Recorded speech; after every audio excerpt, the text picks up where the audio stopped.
Ce fauteuil rose est donc positionné à l'embouchure du canal latéral de la Garonne et du canal du Midi, connecté également avec le canal de Brienne.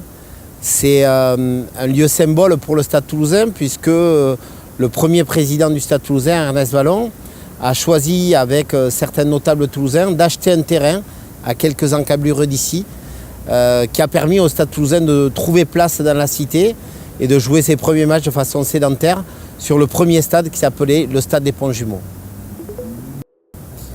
Ce lieu est important pour moi parce qu'il a bercé effectivement mes week-ends avec ce Stade des Ponts-Jumeaux, ce Stade Toulousain, ce Stade des Ponts-Jumeaux devenu Stade Ernest Vallon entre-temps, sur lequel je venais voir le Stade Toulousain jouer, bien entendu. Après, je suis né à Toulouse et très fier.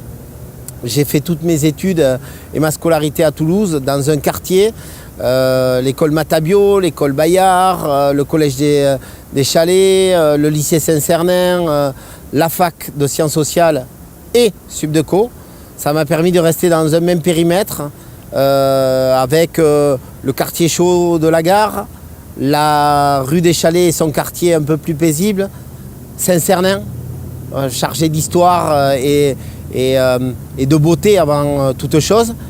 Et puis un peu plus tard, Compense, l'école supérieure de commerce. Là commence une autre vie étudiante, la fin de la vie étudiante et le début de l'ère professionnelle. Aujourd'hui, j'occupe depuis à peu près 1 an et demi le poste de président du Stade Toulousain, qui est un honneur, bien entendu. J'exerce toujours ma direction de gestion d'entreprise et de directeur de l'ensemble du groupe à la Une depuis une vingtaine d'années maintenant, présent dans le monde de la publicité et de l'événementiel à Toulouse. Mais je dois dire que le poste de président du Stade Toulousain occupe plus que 100% d'une activité professionnelle. Ça occupe même 200% de la vie tout court. Un rôle d'ambassadeur donne toujours beaucoup de fierté. Je crois que je suis évidemment ambassadeur parce que le Stade Toulousain est important dans sa ville, parce que le rugby est important dans l'ADN de cette ville, l'aéronautique, l'espace, le bon vivre, on est bien placé pour le voir aujourd'hui, mais également le rugby qui a une vraie place dans cette cité, à la fois dans son fonctionnement au quotidien, dans sa sociologie, mais également dans cette capacité à aller à l'extérieur, sur un plan national ou international, sur lequel on a du mal à ne pas citer le rugby juste après le mot Toulouse.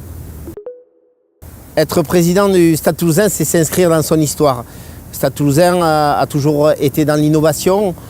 On a titré même un rêve d'avance longtemps dans ce club. Aujourd'hui, s'inscrire dans l'avenir, c'est être disruptif, c'est être capable de proposer des choses différentes. On a en ligne de mire pour le monde du rugby une Coupe du Monde en 2023 en France. Il faudra que Toulouse soit une ville d'accueil un petit peu différente pour ce monde du rugby.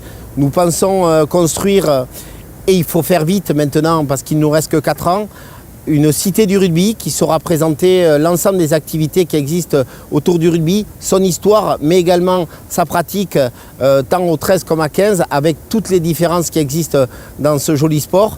Et j'espère que ce sera un grand joyau à montrer à l'ensemble des touristes qui viendront à Toulouse en 2023.